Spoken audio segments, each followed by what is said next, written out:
અમદાવાદમાં એફઆઈસીસીઆઈની national executive કમિટીની મહત્વપૂર્ણ બેઠક યોજાઈ હતી, જેમાં મુખ્યમંત્રી ભૂપેન્દ્ર પટેલે ખાસ હાજરી આપી હતી। આ બેઠકમાં દેશભરના ઉદ્યોગપતિઓ અને પ્રતિનિધિઓએ ગુજરાતમાં રોકાણ અને ઔદ્યોગિક વિકાસની નવી તકો અંગે મંથન કર્યું હતું।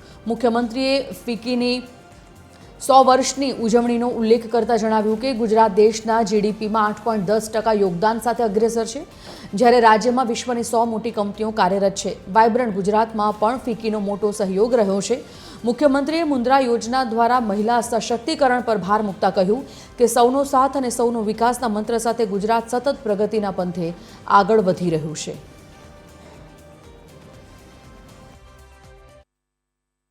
એક વિઝનરી લીડરશીપ અને વેલ પ્લાન ડેવલપમેન્ટ માટેનું કમિટમેન્ટ હોય તો સ્થિતિ કેવી રીતે બદલી શકાય તે ગુજરાતે અઢી દાયકાથી દેશને બતાવ્યું છે। ગુજરાત દેશના જીડીપીમાં 8.3, નેશનલ ઇન્ડસ્ટ્રીયલ આઉટપુટમાં 18%, એક્સપોર્ટમાં 27%ના ફાળા સાથે ઇન્ડસ્ટ્રીયલ એક્સેલન્સ અને ઇનોવેશન અને ગ્લોબલ ઇન્ટિગ્રેશનમાં અગ્રેસર રાજ્ય છે। વડાપ્રધાનશ્રીના વિકસિત ભારતના નિર્માણના સંકલ્પની સિદ્ધિ માટે અર્નિંગ વેલ લિવિંગ વેલના મંત્ર સાથે વિકસિત ગુજરાત 2047નો રોડ મેપ તૈયાર કરનારું ગુજરાત દેશનું પહેલું રાજ્ય છે।